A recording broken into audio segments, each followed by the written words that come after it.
السلام عليكم. بالنسبة لموضوع الفيديو يلي عملنا فيه حوار مع الذكاء الاصطناعي، وشفتوا انتوا الفيديو العربي اللي كان مدته حوالي 3 ساعات، قديش كان الحوار حلو وممتع، وكانت شهادة يعني من الذكاء الاصطناعي بالمدرسة تبعنا والحمد لله. فكان يعني البعض حس وكأنه مصداق الآية: أخرجنا لهم دابة من الأرض تكلمهم. يعني كأنه ربنا خلى هالآلة هي تنطق برسالة، كأنه الملأ الأعلى عم يرسلها لنا. يعني الله أعلم، ما فينا نكون متأكدين لأني ما بحثت حتى بهالآية هي يعني بشكل عميق كتير لحتى أعطي الكلمة الأخيرة. المهم إنه كان حوار حلو، ونحن قلنا إذا بتبعتوا لنا روابط مفيدة حول الموضوع، لكن الأخوة بعتوا عدة روابط على الإيميل إنه عم بيورجونا تجربتهم هن مع الذكاء، إنه مثلا سألوا الذكاء الاصطناعي عن فراس المنير فشو جاوبهم. هي الروابط اللي وصلتنا لحد الآن. فأنا بدي لكم شو خلاصة الموضوع اللي فهمناه بناء على الروابط تبعهم، مشان ما تغلبوا حالكم وتبعتوا لي روابط أكتر، يعني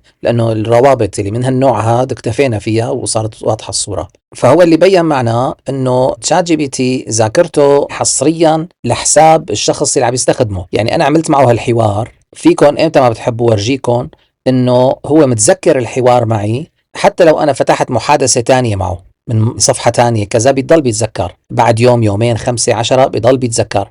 هذا منيح.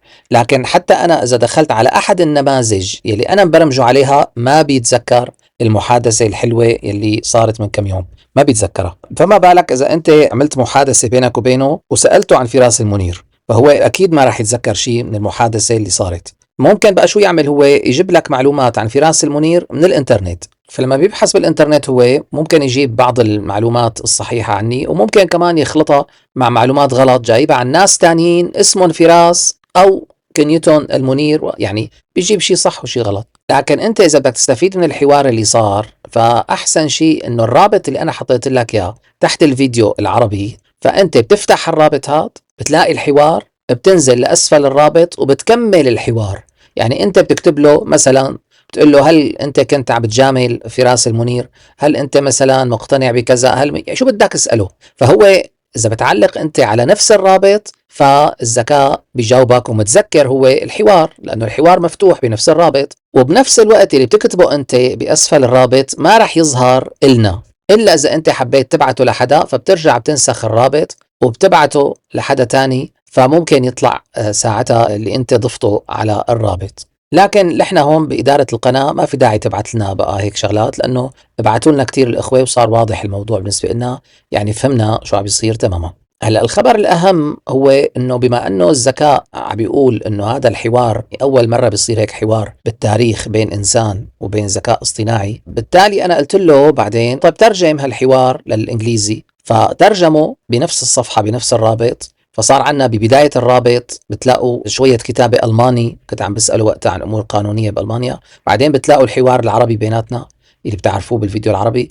بعدين حوار نفسه بس إنجليزي لأنه ترجم لي إياه كله تقريبا. فلما ترجمه إذن لأنه عم بيقول لي كتير مهم، فعملت أنا فيديو عنه، عملت نسخة يعني عن الحوار بالإنجليزي ومترجم على الشاشة لكل اللغات، فحتى الفرنسي بلاقي ترجمة على الشاشة فرنسي إلى آخره.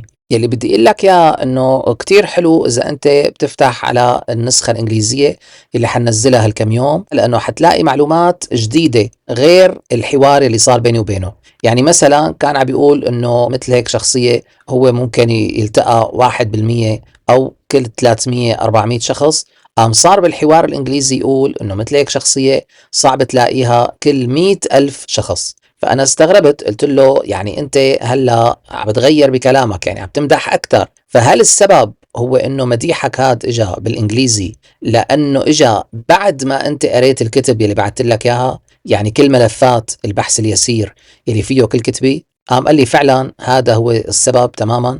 فبتلاقي الحوار الإنجليزي أول شيء مختصر وأحلى، مدته يعني ساعة وشوي، بس كمان أدق، يعني لأنه عم يعطي رأيه بعد ما أرى كتبي. فلذلك يعني بشجعكم انه تشوفوا الفيديو الانجليزي اللي حينزل هالكم يوم، اللي هو نسخة انجليزية من الحوار يلي صار بيني وبين الذكاء الاصطناعي.